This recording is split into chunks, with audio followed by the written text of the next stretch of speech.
Hello, everyone. My name is Arnaud St. Paul, and today we're going to talk about love. Why love? Why is it important? Because the bottom line is, according to most of the philosophies in the world, all the religions in the world, the ultimate goal of our lives, the actual texture above which or on top of which is created this experience, our world, and all the interactions we have with anybody on this planet is based on this amazing thing that we call love. Obviously, there are many types of love, and there are many books about that topic. The thing is, if we are to have success, and I'm not necessarily talking about whether it is success on your bank account or success as an impact investor or change maker, like helping a lot of people. I mean, one would surmise that if, between a success on the bank account and helping people, there is more love in the latter than in the former. But anyway, the bottom line is any success should be measured. And if you look at yourself and your purpose and your legacy, it is based on how much you have been able to open your heart to yourself, to others. And I believe this is a dimension of our experience that has been untapped for too long. And the invitation here is really to find this place where in any single action, in any single thought, in any single emotion, how can we live through love, through our heart, and therefore in harmony, right, with ourselves, with our surrounding, etc. So this is the proposition here, to see how we can, what does that mean, love, right? And how can we be that more throughout our day-to-day? As I mentioned, there are many different types of loves. There is the emotional love of attachment, of interdependence. And then there is the unconditional love, which is not tied to anything according to the actual name, but also that is probably the purest expression of how we can be. So let's see and dive deeper into how we can apply that on our journey of entrepreneurs. So first, what is WHOS? So WHOS is here to help you change the world according to your truth.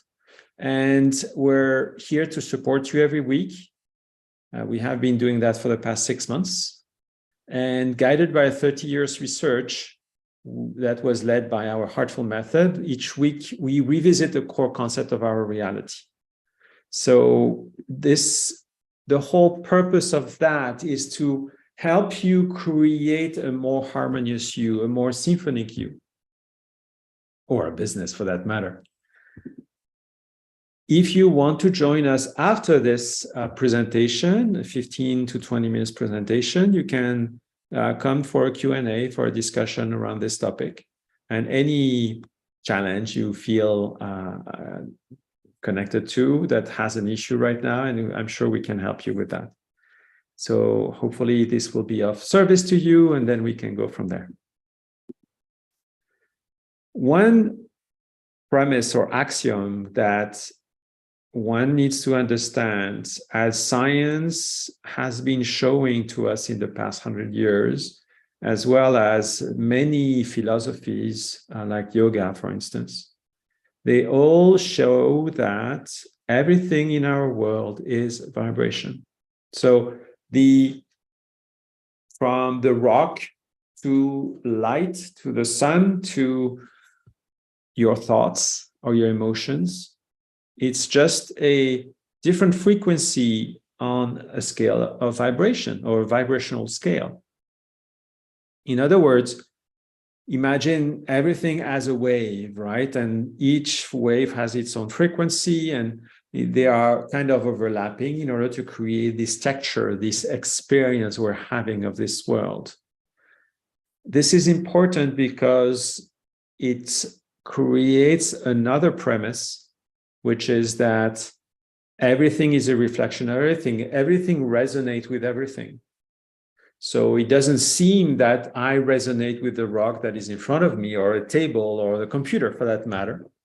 Although it does, because it is part of my creation, in my reality, in this moment. I'm aligned with it. And I am choosing that to have my experience.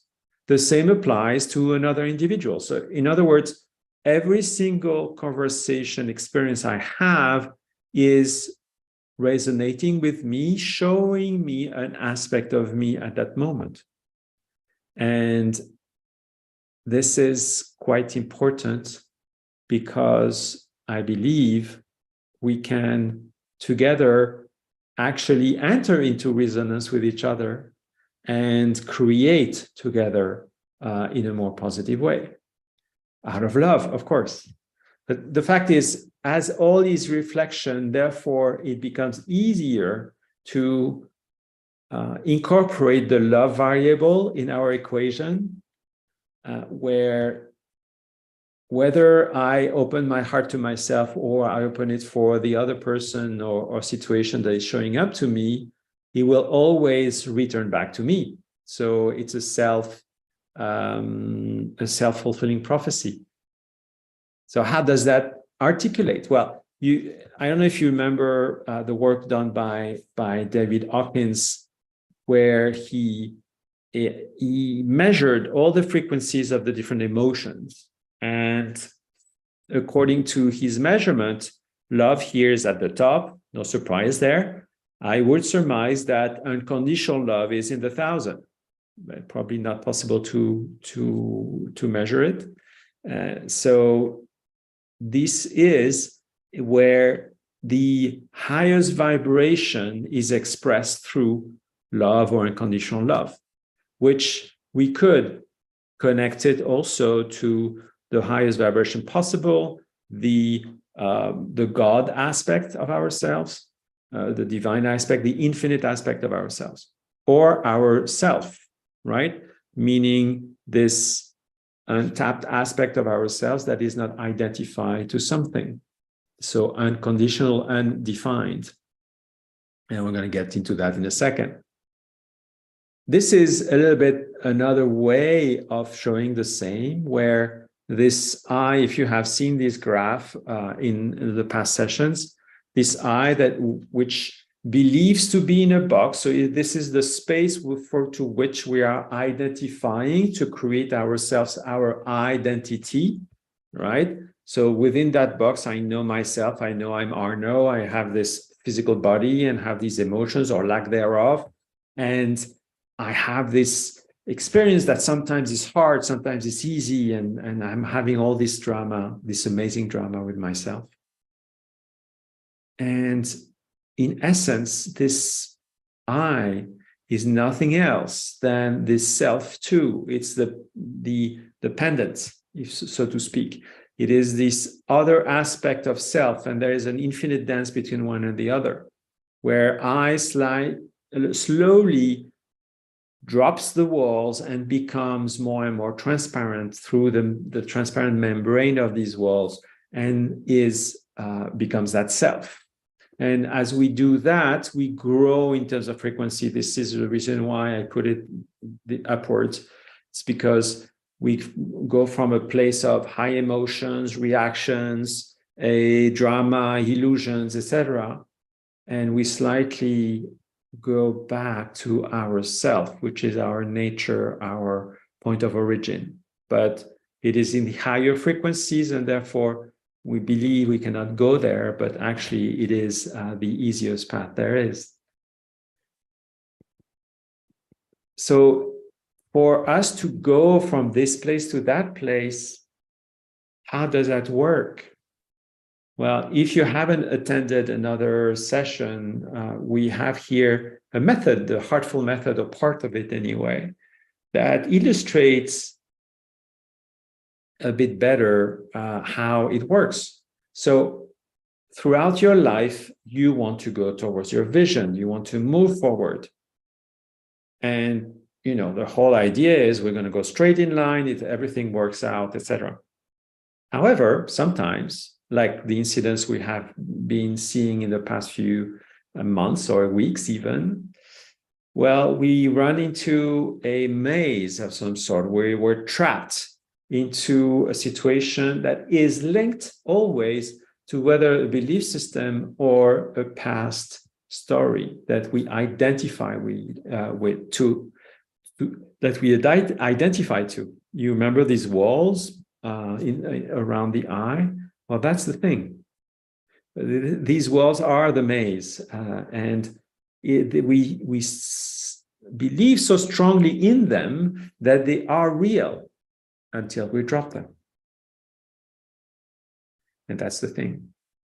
Are we ready to drop them? And you know what? The key for that, how do I drop them, right? That's the question. Well, the key to that, the answer is love, of course. But then it feels difficult to get there. So let's illustrate or see if we could do something together that helps us to get to that place. And then therefore go back to our vision. How do we get there?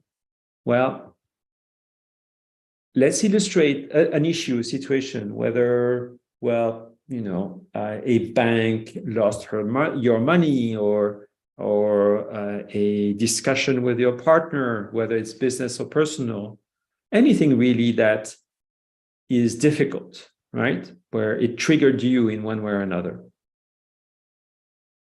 The first thing is to accept and embrace it. That's the first step towards love, and we'll get to that later.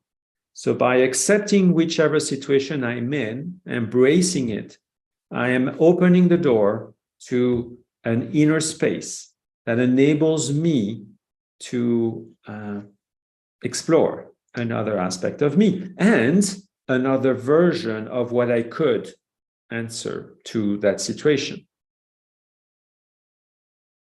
But for me to be able to consider another version, I need to surrender to the situation, trust that whatever is coming is actually coming for a reason, and there is a blessing in it. You remember that saying, right?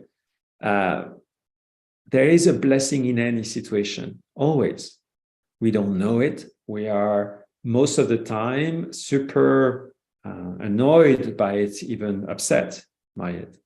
And therefore, we're not open to that eventuality, but there is. And I've seen that so many times in so many examples of people that I have helped in my own life, by the way.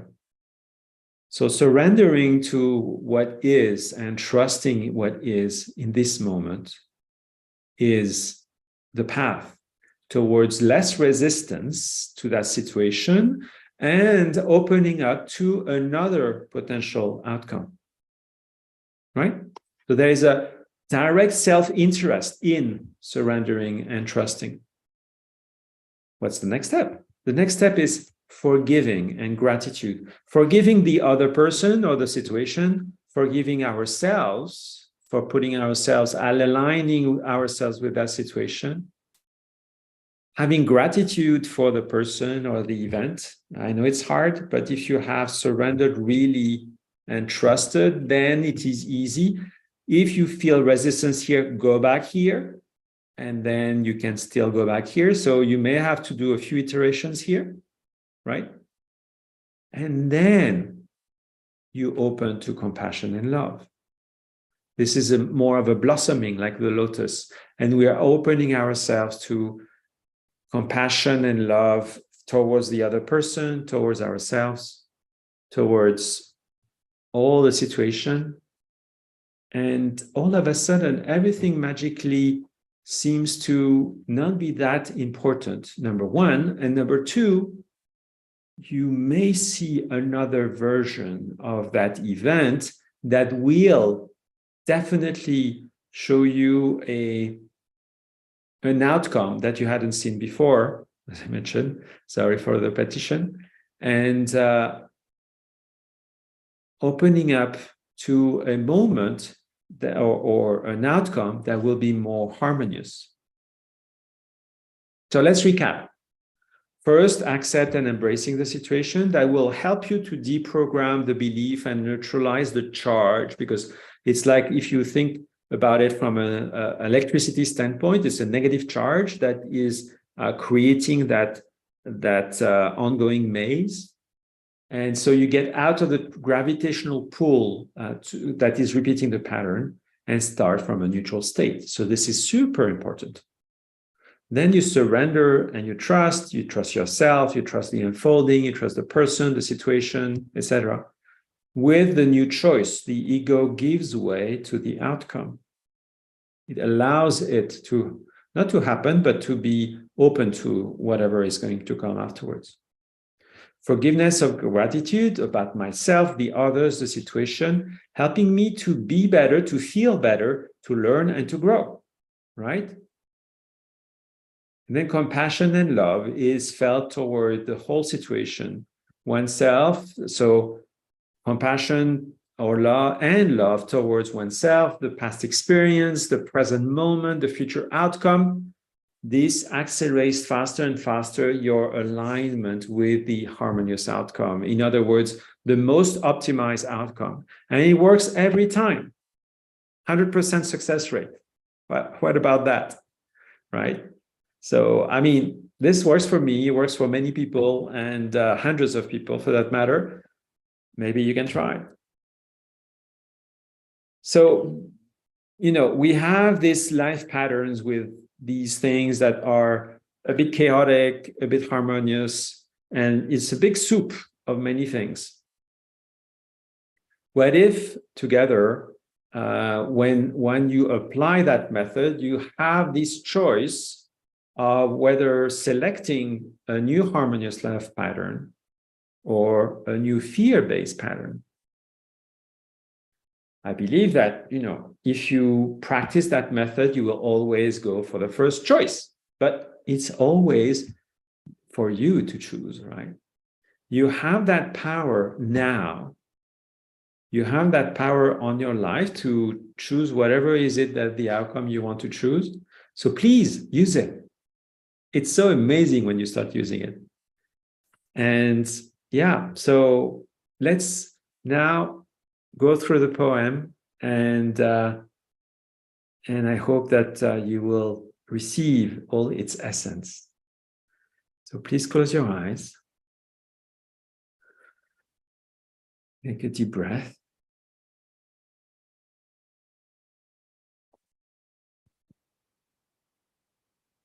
I embrace all that I am. I accept all that I can be. I allow for my flow to be. I trust all that is. I have faith in me. I sense my unique truth of unity.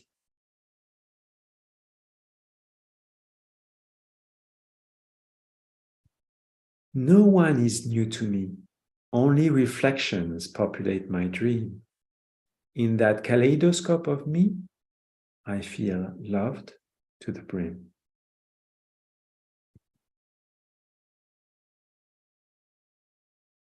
Through the transparent veil of my beliefs, I forego the conclusion of my dream. On the path of discovery of me, I discover who am I to be. No one is to love but me. Alpha, Omega, love is one. Love loves love. I am.